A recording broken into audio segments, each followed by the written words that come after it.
Hi, everyone. Um, Thank you to the data. Thank you for coming to the Data Matters seminar. Today, it is my pleasure to introduce Dr. Julien Ayroles. He is an assistant professor in ecology and evolutionary biology, and also he's faculty at the Lewis-Sigler Institute for Integrative Genomics at Princeton. Before Princeton, Dr. Ayroles was a junior fellow at Harvard, and he completed his Ph.D. at NC State. Dr. Ayroles is interested in how genes interact with each other and how genes interact with the environment to shape genetic variation, individual genetic variation. And he has a lot of really interesting studies showing that there is a lot of cryptic genetic variation that gets revealed when the environment changes. And so I think his work is going to be really important for thinking about the environment in the context of precision medicine. And so I'm excited for your talk today.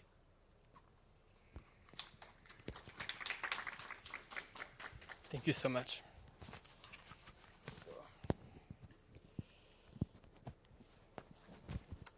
Can you hear me? Is that okay? Excellent. So thank you. It's been a fun visit. I live in Cambridge for quite a while, and somehow never made it to Providence. So I don't know. I was missing something in the process. I'm glad I finally came. So today, as Emilia pointed out, I will talk about genotype by environment interaction. I'll say G by E a lot, but that's what I mean by genotype by environment interaction. I'll explain that in a bit. So my group is broadly interested in individual variation, like what makes us different from each other, and in that context, how much the environment and the genetic makeup of each individual plays a role, right? So this is the classic distribution you would get if you were to measure height, for example, in 1,000 students, right? So probably no big reveal, but as I was just saying, the differences between us are shaped in part by genetic variation, right? That's the AT polymorphism I described here. By environmental variation, like do you smoke or not? Do you eat that kind of food or not, right? The myriad of exposures that you may have in your life. And sometimes these exposures are agnostic. The genotype, your genetic makeup makes no difference. And sometimes actually the genetic makeup of an individual makes a big difference.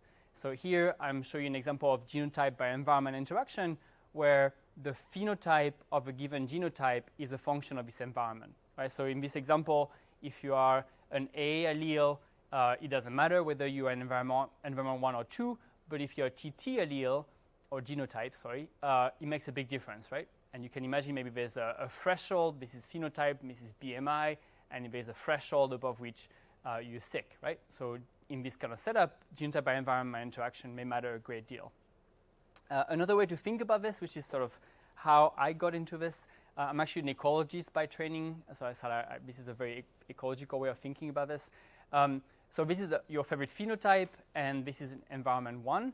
And each of these dots represent an individual. And I'm going to take this same individual, like us in this room, and I'm going to move us. I should specify first. This is our happy place. This is like us now. We are happy, comfortable. And I'm going to take the same individual from the same population, and I'm going to move them to a different environment.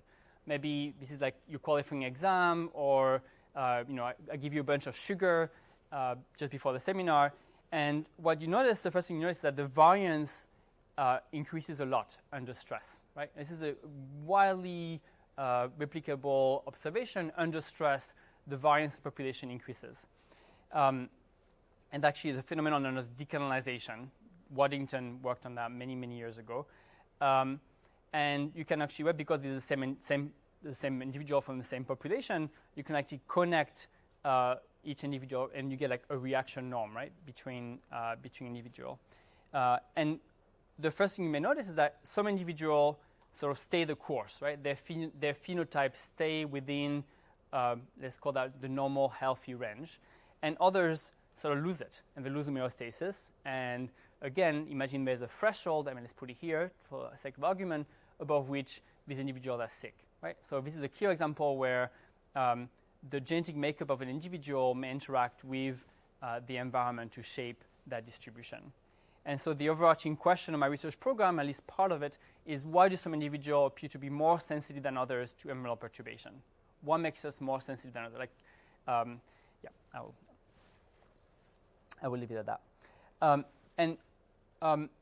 One of the way I got interested in this, or excited by this theme, is that if you look at the causes of mortality over the past 100 years or so, it's a little blurry, but you can see that about 100 years ago, most people died of infectious disease, right?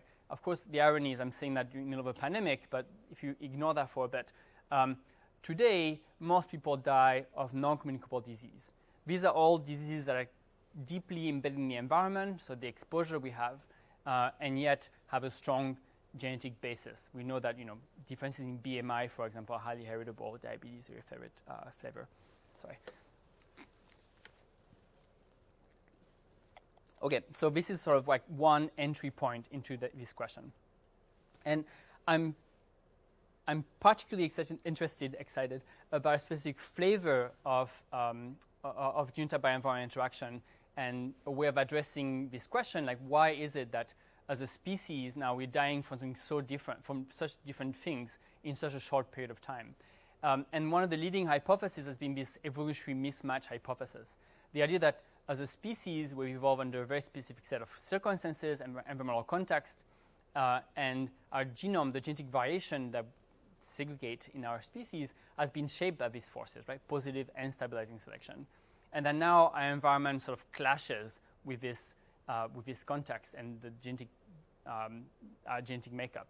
So here I'm showing it's the same genotypic effect, the same genotypes I was showing earlier, and you can imagine that under some ancestral environment, this was a neutral polymorphism, right? Makes no difference whether you're AT or TT. But under a novel environment, all of a sudden, this genotype acquires a phenotypic effect, and that can sometimes be deleterious. So in this case, it's an additive effect, but the A allele, regardless of the environment, you're good. But the TT allele, you're in trouble under the new setup. But if you're A, you're okay, right? So this is a perfect example of this is a specific form of genotype by environment interaction. So it turns out that this evolutionary mismatch hypothesis has been sort of verbally described many times. You may have heard about the thrifty gene hypothesis in that context, right? But never been formally tested at the genomic level. And I'm going to hopefully explain why in part what that may be. So there are many reasons, but I think one of the leading reasons is that we have very few situations or cases or instances where we can actually trace the evolutionary history of an allele, so understand what the role of this polymorphism is and what the evolutionary history of that allele was, and understand the consequences of this, understand the context of this allele, or study the context of this allele across environment, right?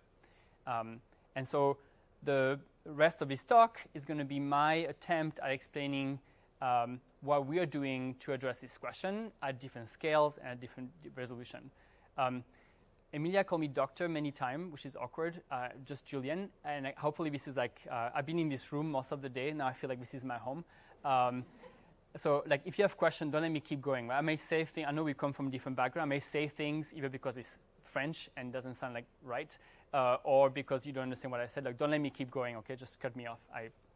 If you go on too long, I'll cut you off myself. I'm a fly geneticist by training.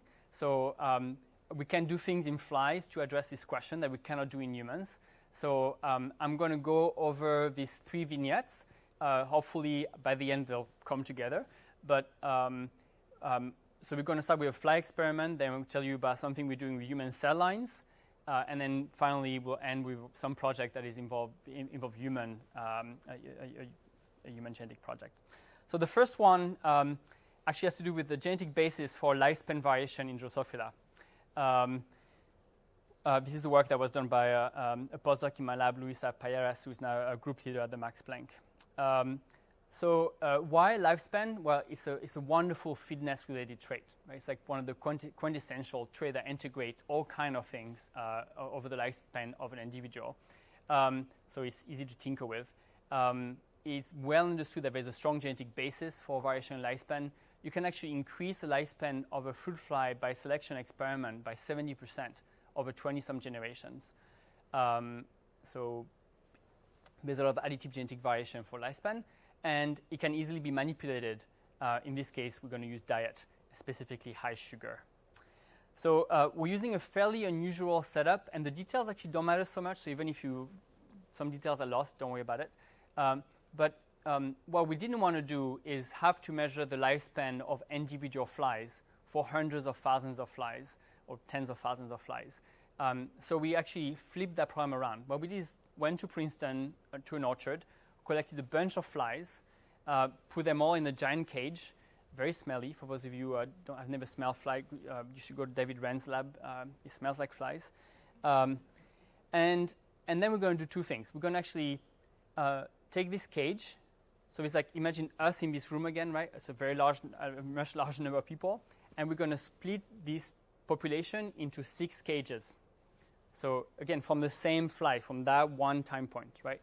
And 3 of these cages are going to be our control, and 3 of these cages are going to be a high sugar treatment, our perturbation. And then, again, with no generation, he's like, this is the same individual we started with in this giant cage. We're going to let them die. We're going to sample a bunch of flies at T0 at the beginning of the experiment, and we're going to let them die until there's only 500 flies left in each of the replicated cages. Okay? It's called a viability selection experiment. And we're also going to sample them over time, just a few flies over time.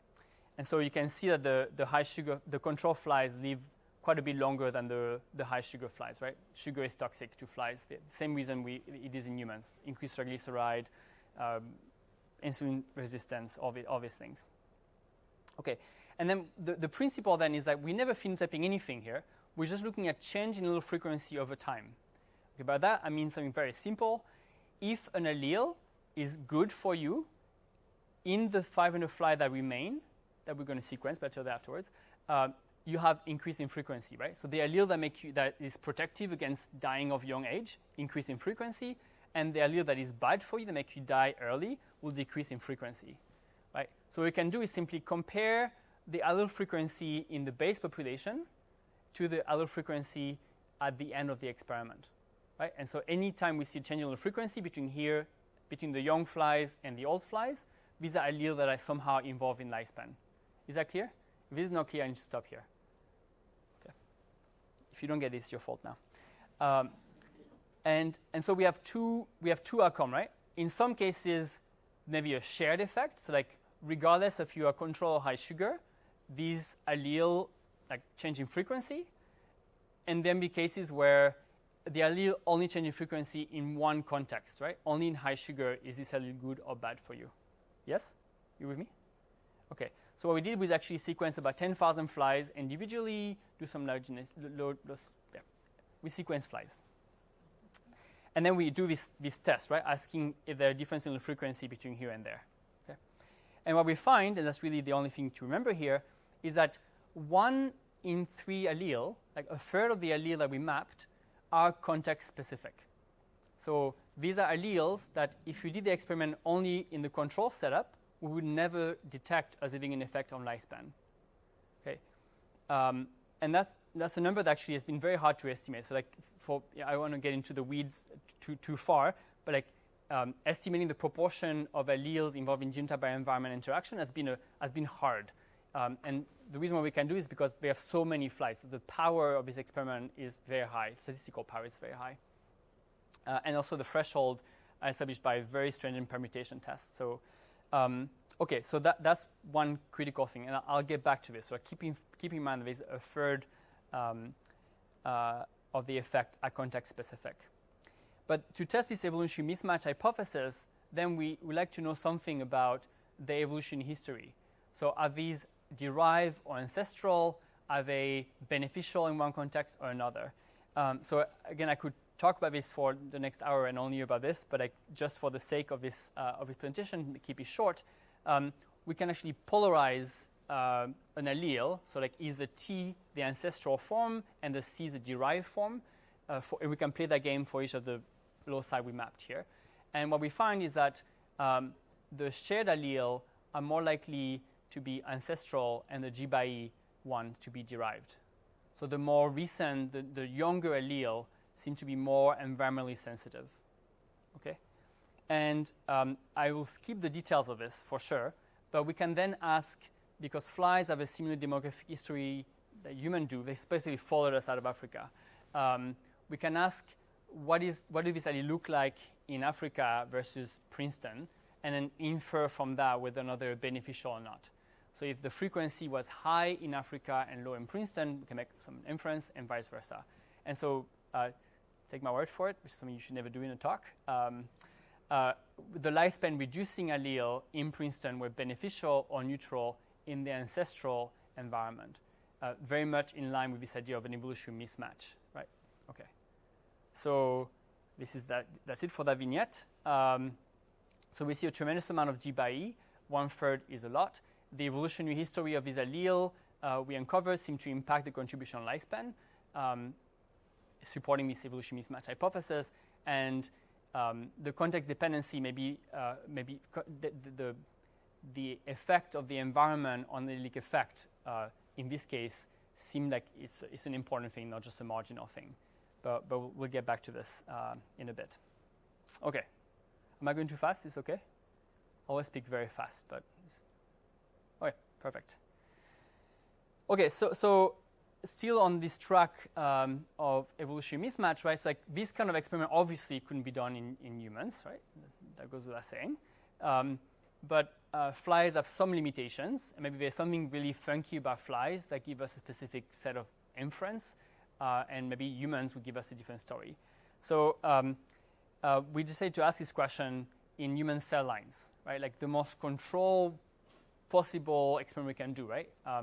So that's what we're going to do. And here the phenotype is going to be gene expression.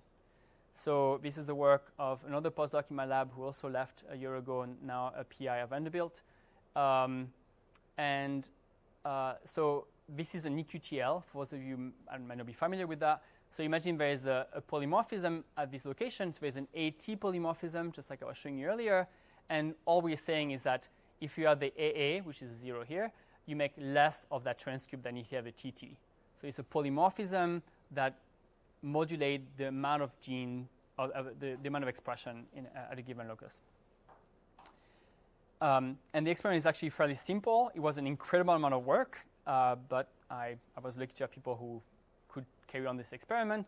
So we're going to use LCLs or B cells, immortalized B cells, and we're going to expose them to 10 different stimulation. These cells came from the 1000 Genome Project, so we have the genome sequence already, very high quality, very happy. And the cells we can just get from Corian, which is a commercially available resource. And we're going to have two kind of exposure. We're going to have evolutionary familiar exposure, so these are immune cells, so we're going to give them hormones or immune stimulation, and evolutionary novel things like BPA, acrylamide, you can read Teflon. This is Teflon. So things that cells should have no adaptive response for, okay? And then we're going to do gene expression after exposing these cells to all that. And then study how much of the exposure is modulating the genetic effect of this EQTL on gene expression. So we expect two scenarios, right? A case in which, so each of these number 1, 2, 3, 4, 5, 6 is a different exposure, right, from the list I showed you earlier. And so it can be, that's the environmental effect, right? It's universal.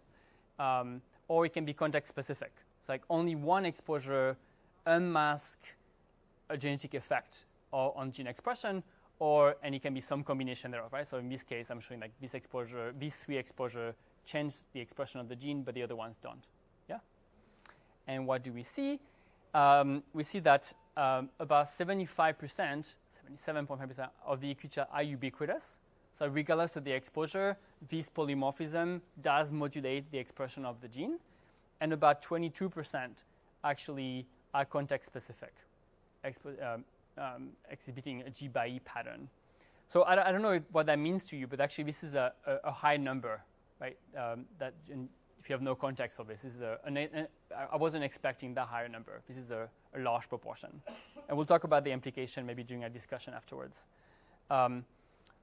another way to think about this, for those of you who think about heritability, so heritability is the proportion of phenotypic or genetic variance that is explained by genetic variation between individuals, right? This is like teasing apart the G from the E, right? So this is a G component of what makes us different from each other. And what we see is that under control condition, gene expression actually has a fairly low heritability. This is like a number that's very consistent with what you will see from many other studies, about 10% heritability, meaning that in general, gene expression is very sensitive to the environment and not that strongly heritable. That number actually is sort of subject to debate. Like there's different way of estimating this. So like, yeah, for those of you who really work on this, like this is a bit complicated, but I'll keep it simple. But what is really striking, regardless of how you estimate it, because this is self-consistent within this experiment, is that exposures really change heritability towards increase. And if you look at the type of exposure, the least familiar exposure, so the BPA, these weird exposures, really drive a change in heritability upward. And that's interesting because one of the biggest arguments we have for the importance of G by E in humans is actually a change in heritability. For example, over the past 75 years in Japan, as diet has changed, like the heritability for things like BMI has gone up quite a bit. The genetic makeup of the Japanese population hasn't changed much in 75 years. So if you see a change in heritability, mean that you're changing something about the genetic contribution to BMI in the Japanese. And the only way to do this, it's not just in Japan, by the way, the only way to do this really is by creating variation where none was available before. Right? Yes? If an individual has a tail-end phenotype or reaction when they move to their environment, is their offspring more likely to inherit that same phenotype reaction, or are they just inheriting the higher variance? In the case of this, I cannot tell you. I don't know. That will depend on the setup, right? So if it's a plastic response, which the decolonization plot could have implied, then if the environment is the same, it's still stressful, maybe the kids will have the same reaction. Or if the environment back to normal, they'll go back to normal, right? So that depends on the setup. Yeah, that's a good question. So I'll skip a bunch of slides here for the sake of time, but we can also trace the evolutionary history of, we can compute IHS, like the signature of evolutionary, like the footprint of selection on each of these polymorphism. And actually I could show you that there again, these environmentally sensitive EQTLs are derived and are more likely to be associated with signature of selection. This is published actually in Genome Research, it just came out. So yes, so again, right, a lot of genetic effect on gene expression are context dependent. And that's the part I skipped, but the G by E loci are maintained by a combination of inefficient proliferating selection and positive selection. And the evolutionary history of exposure seem to matter for the forces because the exposures that were familiar we see much less context dependency for these exposures that were familiar to B cells. Okay, great. So this is the kind of thing we can do in our system, what we can do to address this question in cell lines. Now, I'm going to tell you what we're trying to do for this actually in people. And that's a much more complicated story that I'm going to probably go too fast over, but I'm excited about this project. We started I was talking about lunch, like started by chance because all my flies died.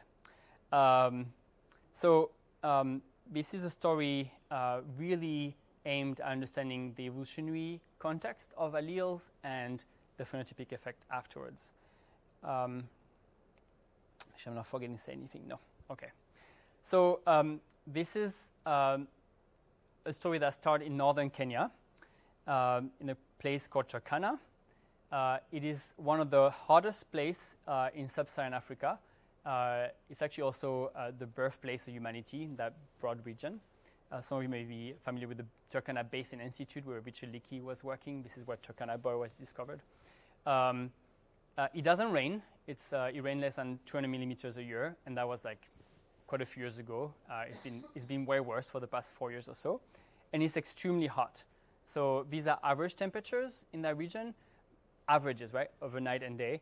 So like there are many days where like during the day it's like 40, 45 degrees, up to 45 degrees. Really, really hot. I was hiking one day in that region, and I came across people from that community, and that was a very interesting experience. And I decided to go back and see if I could work with them. And so that's a long series of conversation that I'm happy to talk about how we do community engagement and how we started this project. We've spent about a year having long conversation about how to do this ethically, what question you have, and again, we can talk about this afterwards. So these are Turkana people. They are they are nomadic pastoralists. And they live in the desert. So water scarcity has been driving force, shaping their lifestyle for generations. We don't know exactly how long they've been in the Turkana Basin, but at least 500 years, so said the anthropologist. And because they cannot grow any crop, they are like many pastoralists, they rely very heavily on the livestock for survivorship. So 80% of the diet comes from milk, meat, or blood. They bleed the animals without killing them, and so you can see the proportion of the diet, and like almost no carbohydrate. Even the cereals here come from a region where those were available, but like if you go in the north by South Sudan, there's almost no cereals whatsoever. The other thing that characterizes the Turkana lifestyle is a lot of activity. They walk a lot. So the women have to get water. They walk about 3 to 6 miles a day to get water, and obviously sometimes much more. So we put pedometers on people, and like we had some people walking 20. This is in miles, right? 25 miles. I don't know if you imagine doing that, but I would have a hard time in this condition. So we started basically a cohort. We've been doing that for 4 years now in the Turkana region, and I'm going to explain what we're doing there. But we have a website describing some of our activity. This is a community engagement event, so every time we show up somewhere, we have a conversation with the chiefs and the elders in the community, explaining our project, asking if they're interested in working with us, and we've been really welcome, and that was a happy surprise when I started working there. But connecting this back to the evolutionary mismatch hypothesis, what has been striking for all the work that has been done on that question is that almost always people have compared, people like Dan Lieberman and many others on the Chimani, and so with our various population, people have been comparing these subsistence level population, which tend to be non-market integrated, to Western societies, right? Like Europe and America, basically. That's just about it. And that is problematic for many reasons. One, the genetic background is very different. The timing of the mismatch is very different. And the context is just very different. So I'm not sure we can learn that much. And actually, I don't think we have learned that much from this comparison. Just that like these people have less cardiovascular disease or less diabetes, or like that's the extent of the inference. I'm not being fair right now, I think, but generally speaking, it's been very hard to make headways into molecular mechanism or otherwise. So what we do is go to these communities and sample us. This is just an example. We do much more than that, but like we sample as many things as we can in the field. It was like an interesting thing to discover, like buying a Jeep and like retrofitting a Land Cruiser, retrofitting into a lab. But the part that makes the Turkana population particularly relevant to this question is that up until 1970 or so, there was a military blockade over the northern part of Kenya, so people could not move freely up into that region. So most of the population living north of that line, which I should have shown you that here, like basically this is Lake Turkana, and so like sort of roughly here, you could not move north. You had to get permission. It was very complicated. And so many people living there, most people living there were living traditional lifestyles. They were living up until then the way they were living 200 years ago. And there was a massive famine in 1980. Some of you may remember that. And many people actually, like all the cattle died, and people either have to go on food aid or emigrate out of Turkana. And so that basically created a sort of gradient of urbanicity or lifestyle where people in the north were traditional and people in the south were urbanized. And we can like sample along that gradient of lifestyle and understand the effect of lifestyle change. And we can have people that move when they were newborn, move like when they were children grown up, and look at the cumulative effect of that transition. So that was sort of the first paper that came out of this. This is like member of the team. It's a whole all Kenyan team, right? We have Kenyan students, we had a postdoc studying the work with us. And what we see is that obviously, maybe that's not surprising, but like when Turkana people move to cities, they develop metabolic syndrome in a way that is mostly predictable, but we discovered all kinds of things along the way that I will spare you for now. The part that is maybe more surprising is that we have three categories. We have people that are living traditional lifestyle in the north, people that are living traditional lifestyle, but they are not nomadic pastoralists. They're rural Turkana. So they are somehow market integrated. They can acquire things from markets, but still have a very rural lifestyle. They live in this kind of traditional housing. And then we have people live in cities. And what we see is that being traditional or being rural has very little effect on lifestyle, but being urban has a dramatic effect. So far, so good. But in order to make headways about the evolution mismatch hypothesis at the genetic level, we have to ask what is the footprint of selection on polymorphism. So the first thing we did, and that's where I will end that story. I'm going to tell you that story, but that's my last story. How did they adapt to desert living in hybrid environments? So the first thing we did, we sequenced a lot of people from different communities. So we sequenced about 301 Turkana people.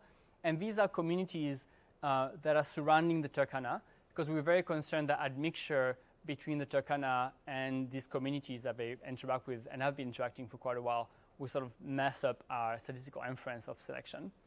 And then we did a lot of work and look for two kind of signature. We look for hard sweep and polygenic adaptation. So hard sweep, without getting into many details, is there is a mutation that arises, and because it's beneficial, it sweeps through the population. So everyone in the population will have a version of that allele, and you can detect it, and it has a very specific signature in the genome. If you don't know what that means, talk to people here like EMILIA, Sohini, and many other people. They'll explain that in greater detail. And then there is polygenic adaptation, which is a much more complicated form of selection where many polymorphisms contribute a small amount to variation in the trait. We've done that and found cool things, but I'll skip that for now. We'll focus on the hard sweep. To do that, we apply various tests. I'm embarrassed to talk about this in front of you, in front of such an audience, because people do this for a living here. But different tests make different assumptions. They give you different outcome, maybe not that surprisingly. And so we basically use all the main flavors and look at the intercept of these three methods. And we come up with genes. I mean, that's not surprising, but we're happy to find really interesting genes. And there's one in particular that was like far and above, above the rest of them.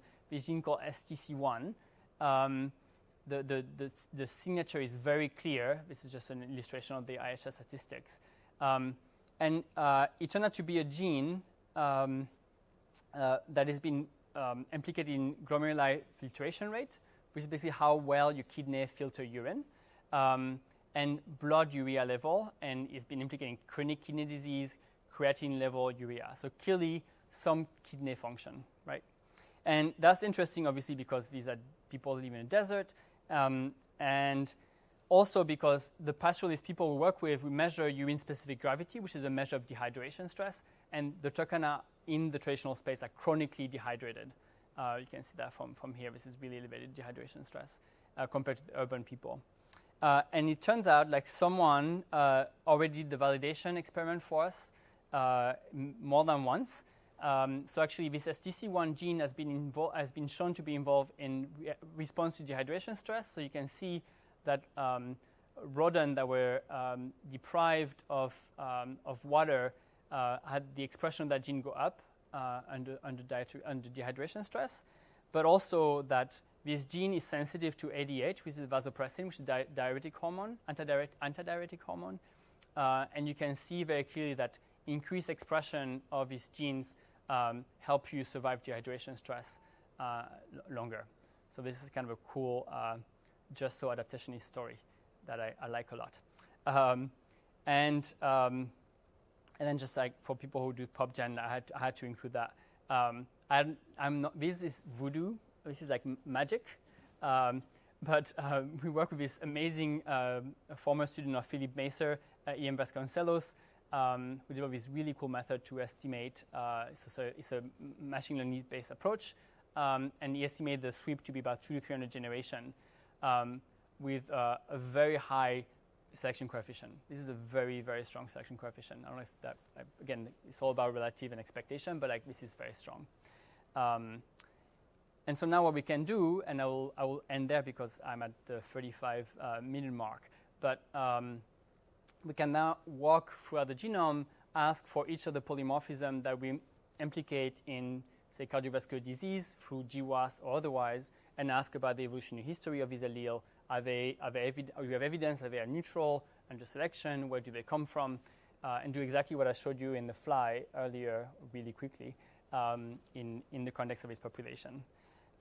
So hopefully this will help us make headways into this idea of evolutionary mismatch in actual human population. We're doing the same work in Kiribati, a set of island off the coast of Fiji, where there are 37 islands, and the most remote islands are like really isolated from the rest of the country. So people largely live off the ocean and coconut tree, and they are very healthy. And we go to the main island where people are really quite unhealthy. I'm simplifying. It's much more complicated than that. But like the 1/3 of people in Kiribati are insulin-dependent diabetic. So and the average weight of women is over 200 pounds. So it's a space where the environment has a dramatic impact in, again, 50 years or so. And one hope that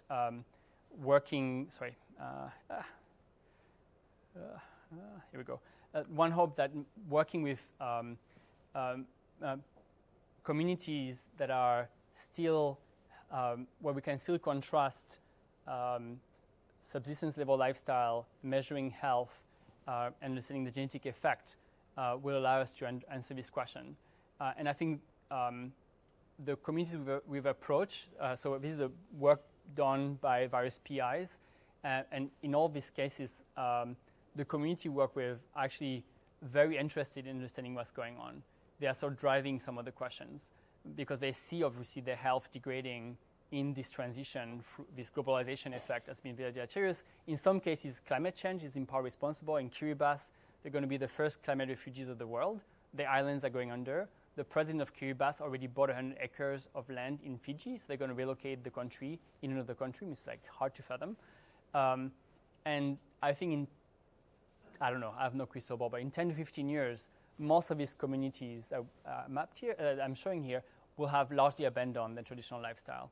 The Turkana, almost for sure, the cows are dying in droves, so like they won't be able to sustain the livestock that are the bedrock of their lifestyle. Again, Kiribati going under, on and on. So I think we'll both lose insight into the biology of this community, and they will, of course, lose the ability to understand what has changed about their own history. So thank you to a lot of people. The Turkana work. Sorry, I have the wrong thing. The Turkana work was a collaboration with these people. This is Benja, is a grad student in my lab. Dino Martin and Joseph Kamau are Kenyan collaborators. This is a team, part of the team in Kenya, and these folks at ASU were involved in some of the genome sequencing. And thank you for your time.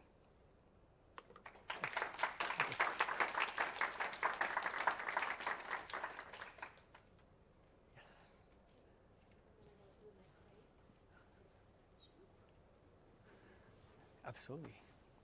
That's the thing. I'm sure everyone made that joke, but we're only missing the ferns. Yeah.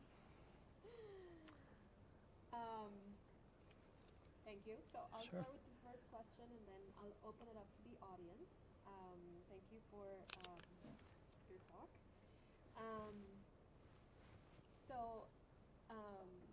I guess I'll start with this first question. So, you showed us in the last slide that we could learn a lot by studying these populations that are going to transition into a more urban lifestyle. Why do you think, I would say some people would question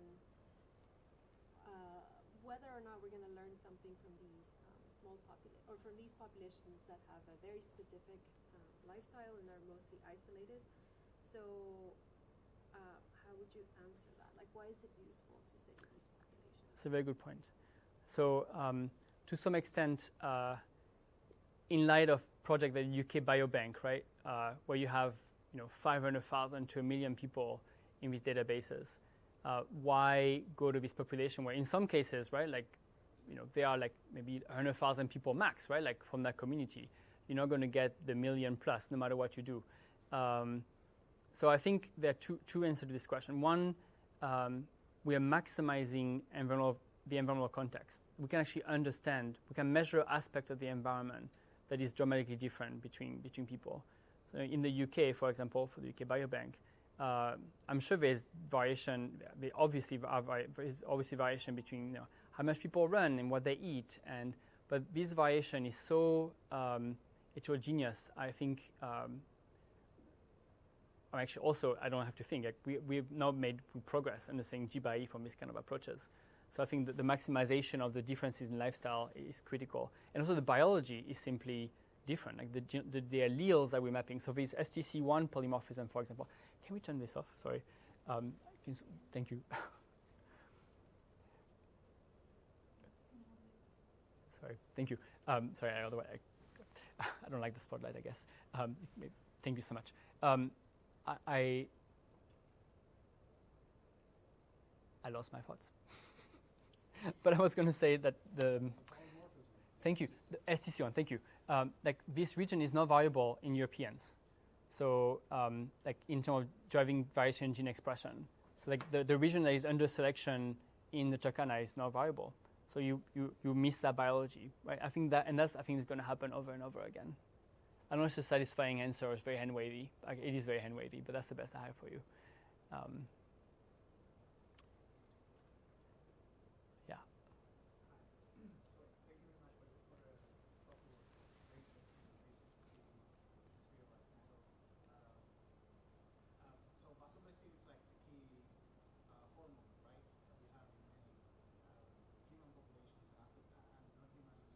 It's mammals. Yeah.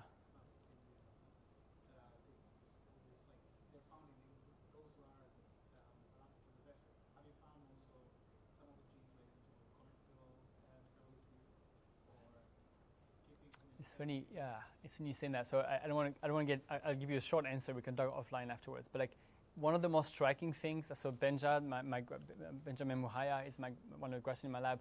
One of the most striking things about that these people diet is that they mostly eat meat, right? And it's rich is fat, and a lot of it. I don't know. Again, we all come from different places in this room, but like if most of us went on this diet, we'll get very sick, right? We'll have high LDL and low HDL. They have the opposite. They have some of the highest HDL of all population, and HDL is what transports the bad cholesterol out, right? And so there's probably some adaptation, and we do find genes that are involved in that. So that's what Benjamin is going after right now. So there's definitely some story around cholesterol. What it is, I can't tell you right now, but there's something going on there.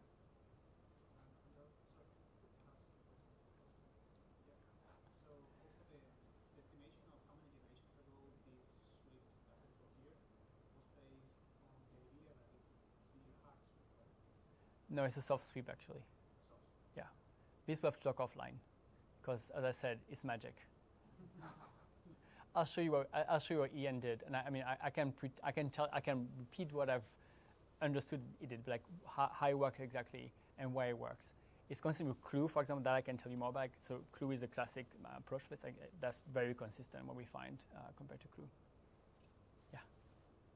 Thank you so much for a great talk.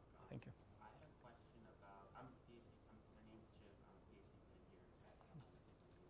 I had a question about like your estimation of G by E interaction. Sure. The strength of G by E. How much is, don't really know much about like the estimation process, but how much of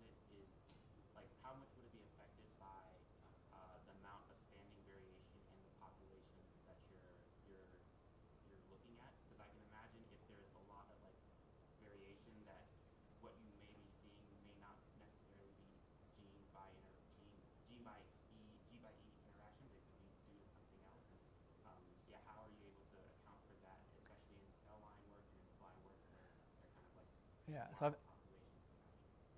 So I mean, we have to work with the variation we have, right? So like, I'm sure if we had more, like we can tune that, right? Like, so we started with 540 lines. We could have started with 1,000, adding more genetic variation. That may have like increased the proportion of G by E, like because obviously we have a filter on the frequency. So if we make the assumption, which given what we see, that the derived allele tend to be the more sensitive allele, we have a you may know the frequency spectrum, they're more rare variant than common variant. The more lines we include, the more rare variant we will integrate, and the more of that variation we'll capture. So I think, if anything, we'll increase it. The question, I don't know if you're going to ask me about that later, but the real question tied to this is how many environments do we tinker with? Right? So the thing that really puzzled me when I saw the fly result, but then the cell line as well, is that we did this experiment in one high sugar environment, and we found that 1/3 of the polymorphism were context dependent. Again, these are polymorphisms that would have been cryptic. Like, you wouldn't now have been able to assign them to having a lifestyle effect if you didn't do the high sugar thing. But now imagine you repeat this experiment in 100 environment or 1,000 environment. If each of them has awakened similar proportion of polymorphism that were not visible, like all of a sudden the picture of context dependency becomes like very broad. And those of you who are ecologists, right, like I mean, it's hard if we don't think about environmental perturbation in human, I think, as much as we do in ecology. But there is like, morning, evening, pathogen. I mean, like there's a seemingly infinite number of environmental perturbation. And so I think this is the critical piece of the puzzle, where like this interaction between G and E, like, I don't know. Sorry, I'm going to keep talking too much. Please, sorry. Okay. Hi, I'm Carrie Ann. I'm a professor here in data science, and I'm not a biologist at all, so please feel free to like reframe this question in whatever way that kind of makes sense. But as you were talking and you kind of alluded to at the end, I was thinking about climate change and how a lot of it seems like that's going to have an effect on human populations based on what you're saying. And so I'm curious whether there's research going on where people are trying to kind of combine climate projections and kind of changes that we extract with climate change and try to understand how that might affect human populations, or if that's kind of like too far away from like where the science is right now. And then kind of a second question, I'm just curious to hear more about your engagement with the communities and how you sort of share the results of what you learn back with them. Absolutely. Absolutely. So for the first part, I do have colleagues at Princeton, but way beyond that, who are actually working on that for infectious disease. There's a lot of epidemiology work focused on that.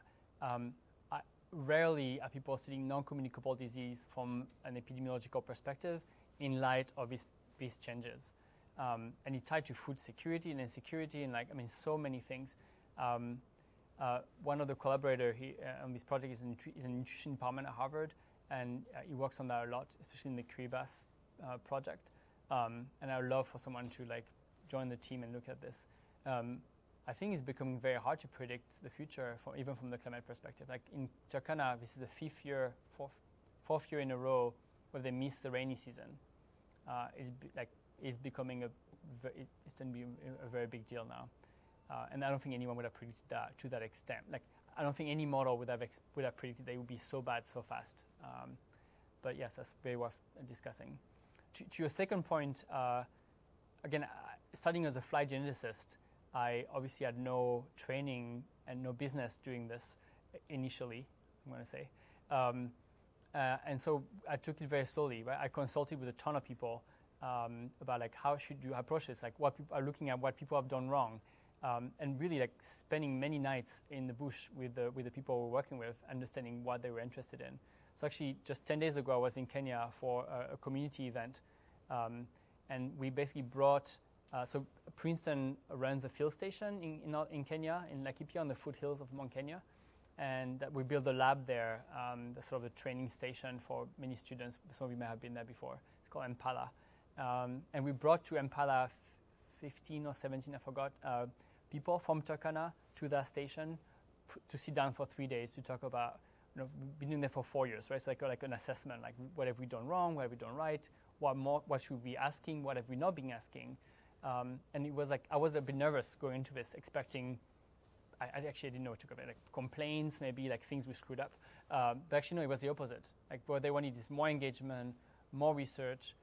They're very science-friendly. And they proposed a different avenue for result dissemination. So we're writing newsletter that we give to the chief and the elders, and of course we also go there. They're asking us to put together a radio program, like on the airwave, like an FM radio thing. So we're going to have like, and this is Friday morning, news from the Turkana Health and Genome Project. That's what they want, so we'll do that. So that's what we're going to start next month. I'm going to ask the next question. So, Sorry, following I talk up too on much. what you were asked was, so we had a seminar a few weeks ago about genomic privacy. So how do you, I guess, what does the community think about genomic privacy, or how do you deal with genomic privacy? So I think this is one of those things that is very community specific. People have different degree of apprehension. So it is tricky because obviously some of the people, so because we work with a range of lifestyle, we also work with a range of educational background, right? So some of the experiments we do are hard, like the very concept of DNA takes a very long time to explain. Right? We have to go through, like, we explain, like, people understand that they have goats, and like some goats are like better than others, and they breed the goats. And we use that to explain that actually what you're passing on is DNA. And so we take a long time, we spend a long time explaining that. But this concept of privacy have never been brought up as a major issue. So we disclose and discuss, like, we're going to take your genome, we're going to take your data, we're going to be on some computer, and we're going to do this and that with the data, and never have people been worried about what we do. They say, they ask us, like, are you taking reasonable precautions? The people that are educated and understand, right, in more detail what we're doing are not worried about that, which is a surprise. I mean, obviously we're doing this, we're taking all the precaution we should be taking, but in terms of like inherent concern, other population that some colleagues are working with are much more concerned about that. Yeah. Do you see that as like a potential ethical issue? Like we're working with individuals who may or may not completely understand like what it means to have genomic privacy, and I mean, how do you? So the best we can do, right, is like communicate to the best of our ability what it means, right? I mean, that would be true for any study here or there, right? Like, if you start a study with your grandmother here, I don't know what her degree of literacy might be, but like, there's access to more information here than there, just the internet, right? I think all we can do is educate to the maximum we can, and have very, very clear conversation with the IRB and people who are there. So, right, like, part of this community engagement involve healthcare representative, chiefs, elders, senior leadership among the Turkana, and so we rely on that. And I think any study of the sort have to go through some structure like that, right, to make sure that we have buy-in. Through, like directly to, is it being disseminated from leaders down, or is it being disseminated like from your researchers directly to the individuals that they're sending? It's both, right? So we get whenever we go to a new community, we sit down and sort of like we have a conversation with the elders first, then the chiefs, and then community members. It's like sometimes 2-3 days, however long it takes, right, for people to understand what we're doing. And then same thing, like people, like we have students from Turkana that we train as part of the team, and they speak on behalf of the project in Turkana. Yeah, no, this is a complicated issue. There's no question about that. Trade-offs, right? Does that answer your question?